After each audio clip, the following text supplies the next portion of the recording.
Palladam to Pollachi ஹைவேங்கோ. அந்த highway காமனைக்குங்க. காமனைக்குலேருந்து வடக்கு வந்தீங்கன்னா 2.5 கிலோமீட்டர் இல்லைங்க. தார் ரோடு வேஸுங்க. பஸ் ரூட்டுங்க. கிழக்கு முன்னா காடு அமைஞ்சிருக்குதுங்க. சர்வீஸ் இருக்குதுங்க. கிணறு இருக்குதுங்க. வேணுங்கிறவங்க நம்பரை கூப்பிடுங்க. உங்களுக்கு என்ன டீட்டெயில் வேணுமோ நாங்கள் சொல்கிறோமுங்க. நேரில் வரவங்க கூப்பிட்டு வாங்க. வரக்கு முன்னாடி கூப்பிட்டு வாங்க. இடத்த கூடி போய் காட்டுறோமுங்க. விலை சொல்கிறது 1 கோடி ரூபாய் சொல்கிறாங்க. ஒரு ஏக்கராங்க. நேரில் வந்து பாருங்கள். இடம் பிடிச்சது அப்படின்னா கம்யூனி பேசிக்கலாமுங்க. டேட் பார்ட்டிங்க. 1/2 கிலோமீட்டர் தூரத்தில் இராணுவ தளவாடங்கள் தயாரிக்கிற தொழிற்சாலைங்க. 430 ஏக்கரால் வேலை நடந்துகிட்ருக்குதுங்க. காமநாயக்கம்பாளையம் டு அன்னூர் நெடுஞ்சாலை 4 வழிச்சாலையாக வேலை நடந்துகிட்ருக்குதுங்க. வந்து பாருங்கள். இன்வெஸ்ட்மெண்ட்டுக்கு நல்ல ப்ராப்பர்ட்டிங்க.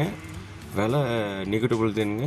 வாங்க, கூப்பிட்டு வாங்க, பேசி அனுசரித்து வாங்கிக்கலாமுங்க.